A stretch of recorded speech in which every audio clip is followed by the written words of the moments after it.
Let's dive into the conversation for today, which is, who do you say you are, and how do we talk about ourselves? So on the show today, I really want to dive into with you, what does that mean and how does that feel for us to talk about ourselves, right? How do we talk about ourselves? How do we tell our own story?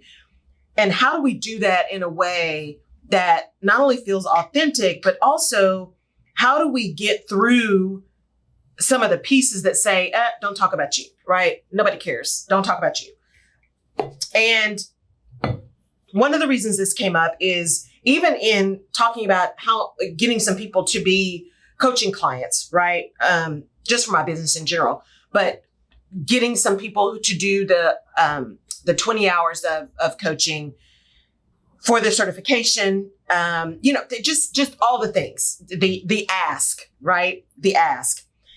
And I've talked about before, for those of you who've been listening to the show, I've talked about before how I do not like to be hard sold. I hate it. I hate being hard sold. I hate that sleazy sell. And now there's a whole new thing coming out. I don't know if it's bombarding your email if you're an entrepreneur, but it's bombarding mine, where they send you a note and say, hey, we're going to give you leads, work with us. We're going to give you leads. And then 2 to 3 minutes later, you get one that says, hey, I'm just going to jump in here. I know you heard from my colleague. I'm her boss. Just really wanted to make sure I reached out to see if it makes sense. I'm telling you what, if that's the way you sell, I most certainly do not want you talking to anybody who's going to want to work with me, because that is so contrary to how I sell. So that whole kind of sleazy, icky feel, that whole connect with me on LinkedIn and then buy my thing, all of that, no. But what that means is often then we don't sell at all. We don't ask at all. We don't tell anyone how to work with us. And Jerry tells me that all the time. She's like, you need to be telling people how to work with you. I'm like, yeah, I guess I do.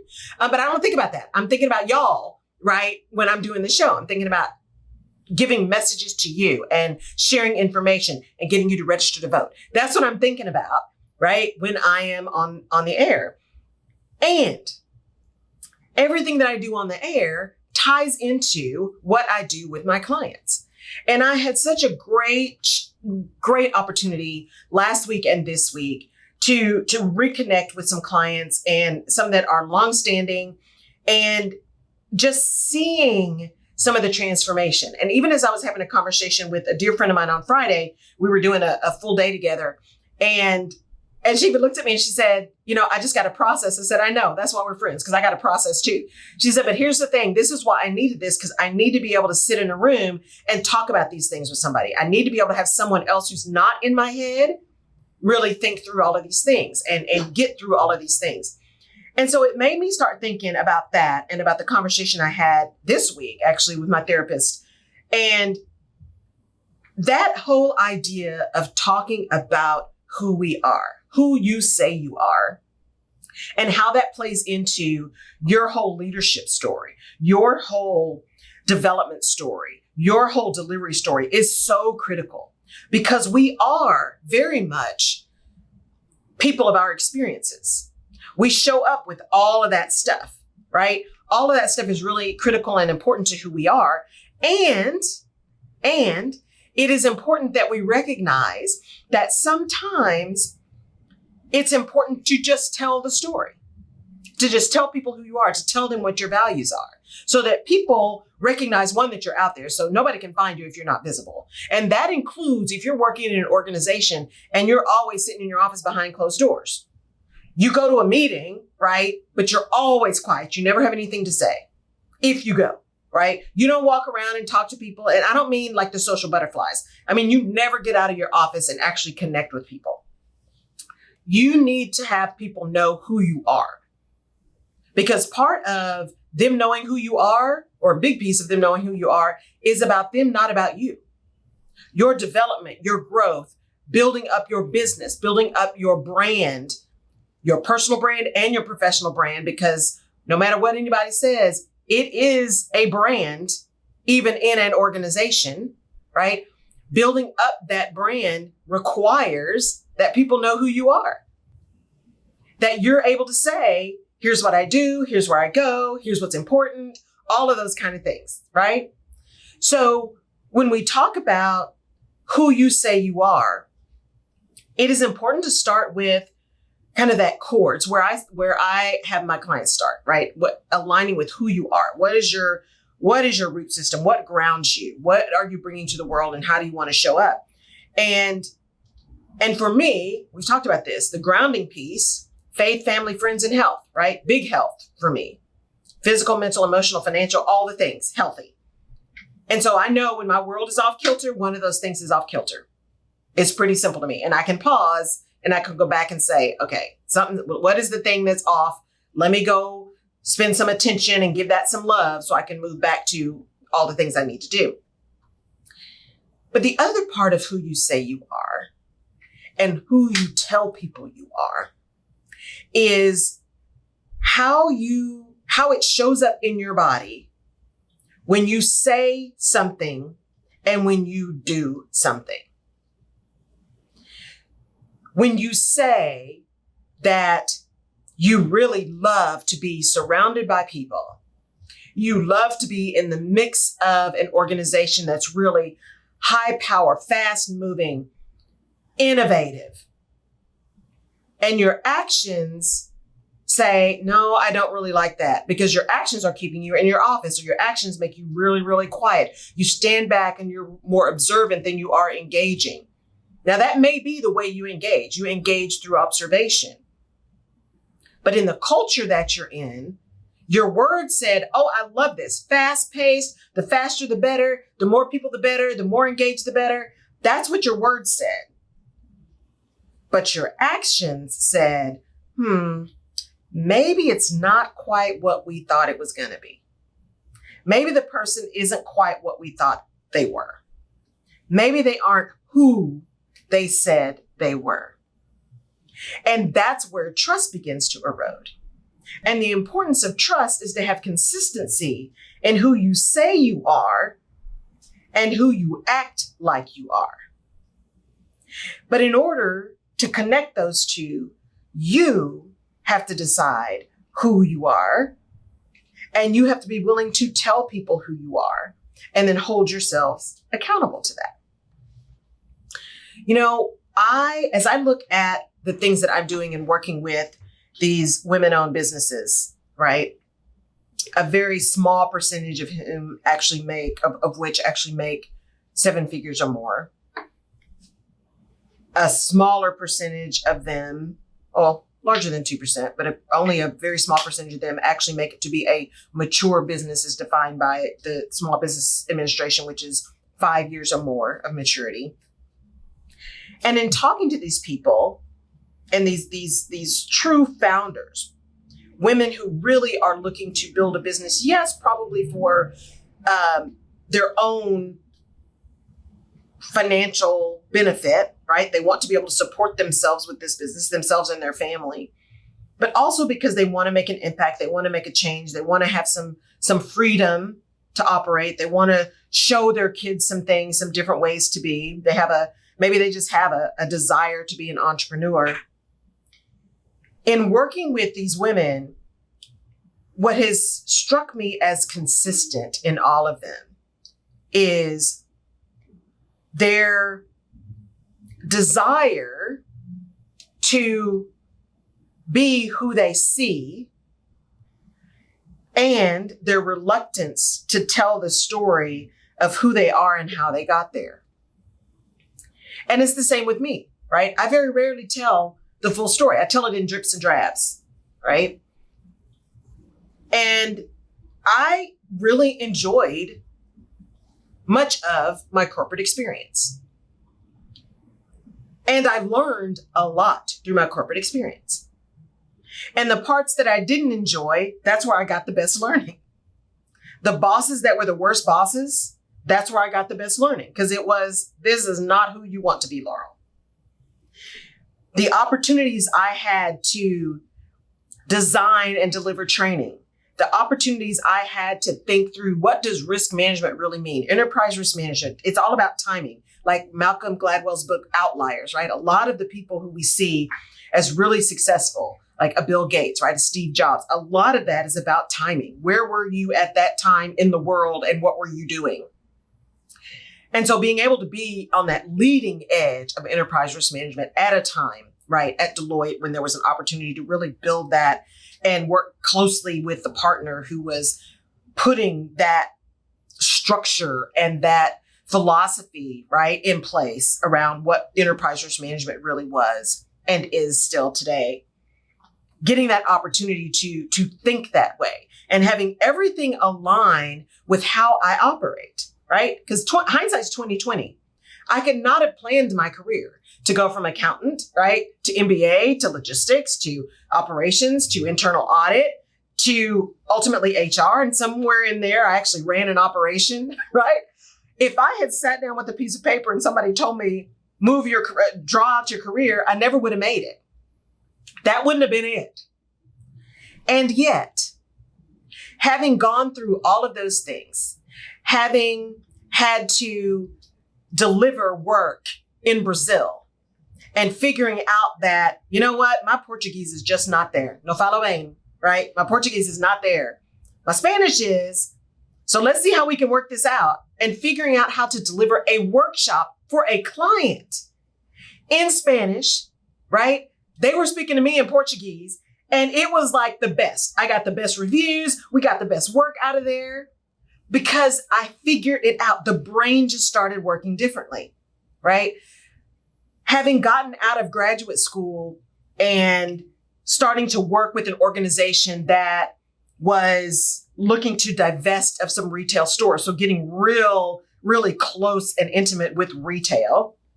Happened to be automotive retail, but getting really close and intimate with retail, and having to go down to Puerto Rico and look at divestitures and help people through divestitures. And again, do audits with these teams of hundreds of people, counting spark plugs, right? Overnight, because we couldn't shut down the stores, or the business didn't want to shut down the stores during the day. Overnight, in some cases, having some real issues around theft, right? And having to have security there. And yet, being able to move that team forward and having people come back and say, we've been trying to tell them this was happening forever and they didn't believe us. Having someone who was not supported come back to me and say, thank you so much for asking me and letting me lead, because they hadn't been letting me do that, right? I could not have planned my career any better, but that career gives me the story of who I am through the experiences that I've had. I am the person that likes to collaborate. I like to get in a room. Let's throw it all up against the wall. Let's figure out what we're going to do. I like that. Now, I can take over and be in control when necessary, but my preference is to get in a room and let's talk about it. Let's make a decision. Let's move forward. But we're going to get everything out on the table. That's my preference in how I lead.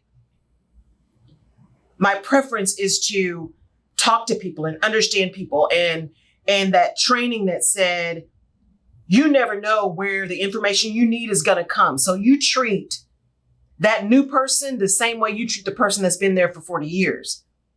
You treat that person that is coming and taking the trash out just the way you treat the CEO, because you know what? The person who's taking the trash out probably knows more about what's going on in the organization than some other people, because they're paying attention and because everyone thinks they're invisible. You make really good friends intentionally with the administrative assistants. And not out of some nefarious reason, right? Because they're the gatekeepers and you just want to make sure you get through the gatekeepers. But again, because nobody sees them. And just like the bouncers in Spain, they used to call it the power of the bouncer, right? The power of the door, because they got to decide who gets in and who gets out. So if you knew the bouncer, you were more likely to be able to get into that club you wanted to get into, right? When I was over there in grad school. And it's the same in an organization. And I found it to be the same when you're talking about telling your story. Understand what your story is. You know, my friends laugh at me a lot because I'm like, look, I'm not the one who's going to remember the birthdays and your kids' names and where you get, I don't care, right? That's not me. I care about you individually, and I care that your family is happy and healthy and all that. So don't get me wrong. But I'm not going to get in the details and the bowels of your business. That's just not who I am, because I don't want you in mine. But what I am going to do is understand who you are, what your experiences have been, where you have come through, why you have come through what you came through, why you are doing what you do, because why is my favorite question. Because in order for me to be able to serve you whether you are a client or a team member or a colleague, I can't do that if I don't know your story. And again, that doesn't mean I need to know the nits, nats, details of all the stuff. I don't need to know what you ate for breakfast. I don't need to know all that kind of stuff. But I do need to know what makes you think the way you think. I need to be open enough, listen actively enough to ask the next question, to say, help me understand and mean it.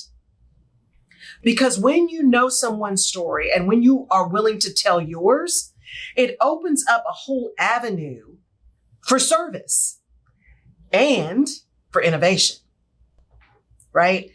When you are able to tell your story and allow other people to tell theirs, you're able to find those common connections that really are the basis for incredible work.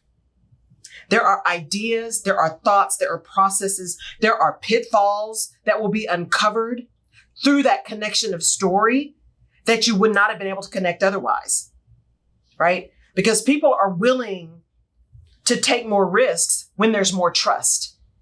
And there's more trust when people understand who you are. And they understand who you are by understanding your story. So how do you go out and start talking about you? How do you go out and let people know who you are? Yes, through your actions, but how do you tell your story? How do you take your LinkedIn profile and say, this is who I am? Something I've got to do too, right? There's some stuff in there, but I have a tendency to be pretty closed-lipped about some of the bigger things. I was talking to my client when I was in Portland last time, and we were going through a bunch of things with them. Some marketing stuff, some sales stuff. I mean, the whole thing. It was a full day strategy session. And I love these clients. They are incredible. And as we were wrapping up the day, I said, man, this was really great. You guys came up with what you need to do to go forward. And it's going, just keep me posted. I think it's going to be fantastic. And I will keep checking on you. And they said, well, we couldn't have done this with, had you not been here. Typical me. No. I'm just here to navigate. It's okay. I'm not the genius. Y'all are the genius. I just get to see it because I'm stepping out of it, which is all true. And they said, no. You're a genius because we didn't see this, right? And I had to force myself to sit in that and just say, thank you. Just say thank you. Because when we sit in our stories, it also allows us to own the expertise that we have. And I'm very clear. I am exceptional at what I do. I know that. It took me a long time to say that. I am really, really, really exceptional at what I do. Because I listen actively. I see dots that other people don't see. My background is so varied that it's enabled me to take a bunch of perspectives and bring them in. I have a consultative mindset. I have a natural curiosity. So I ask really good and deep questions. I have a knowledge of HR. I have a knowledge of operations. I have a knowledge of finance. I have a knowledge of marketing. I have a knowledge of sales. Although sales is the lowest piece, right? Because I hate to sell. All of the things. And so I'm able to dip into my toolbox of lots of stuff to bring solutions to my clients. And the clients I serve are those clients who are trying to move from founder to CEO. I'm not serving clients because I think they don't know how to build a business. They've built a business. They built a successful business. They've made it past the 5-year mark. They've made it past the $1 million mark, right? They're past 7 figures. Or some of them are at least past $500,000 and they're on their way to 7 figures, right? Those are the women that I serve. And they are reaching the point where all of the things they built and the reason they built them, now the people stuff and the structure stuff and the team stuff and all the things are converging on top of this business strategy that they put in place. And now what? And oh, by the way, how do they make sure that they are still having the life that they want? Have they built a business, right? As my coach said, did you build a business or did you build a job? And that's a good question, right? And as you're building, you're going to spend a lot of time, depending on whether you just go into it or whether you decide to have it as a side hustle and then build it, you're going to spend a lot of time. But over time, you should be not having to work in your business 24/7. If you're in your business 24/7, you did not build a business, you built a job.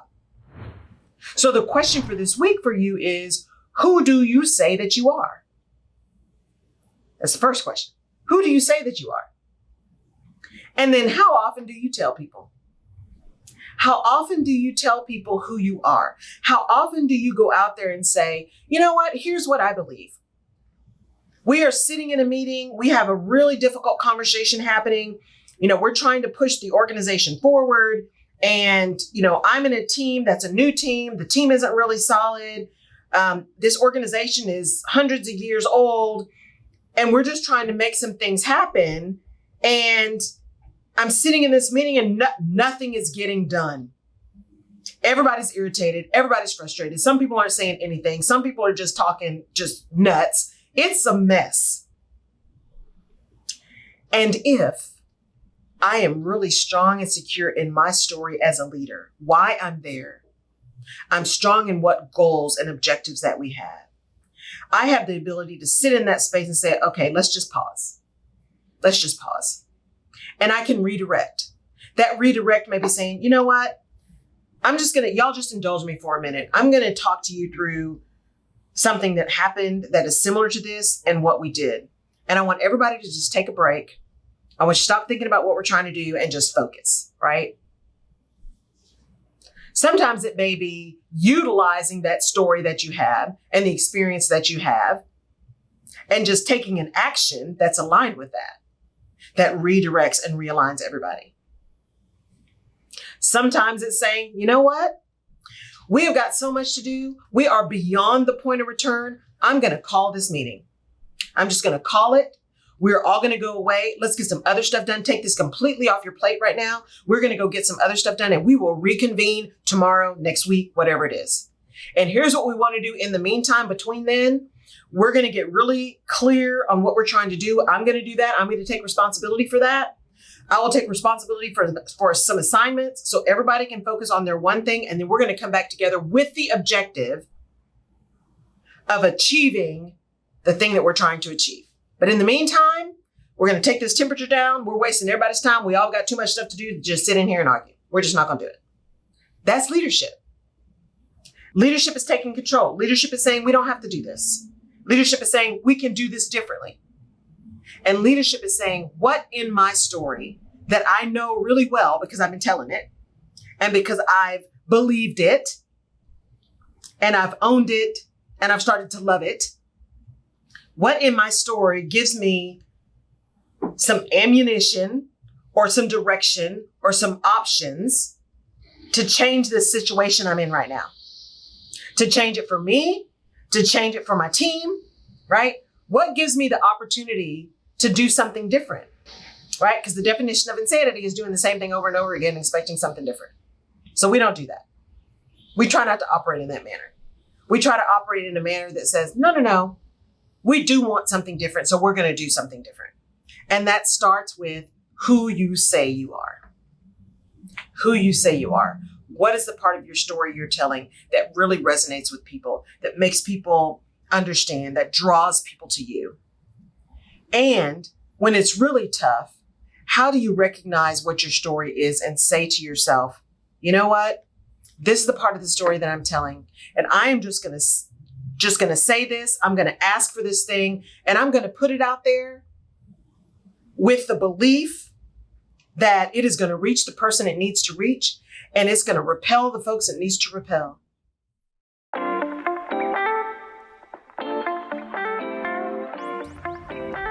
You have been listening to the Rutledge Perspective podcast. Thank you so much for downloading and for connecting. You can find previous episodes of the podcast on my website at laurelrutledge.com/podcast. You can also find me on social media at Laurel K. Rutledge and/or The Rutledge Perspective. And I'd love your perspective on the things we talk about. And if there's a specific topic you want me to cover, just let me know. And please share this podcast with someone in your village who may need this little piece of perspective today. And if you're so inclined, I would really appreciate a 5-star rating and review on the platform of your choice. Apple Podcasts and Spotify reviews are particularly helpful. Thank you again for listening. Take care.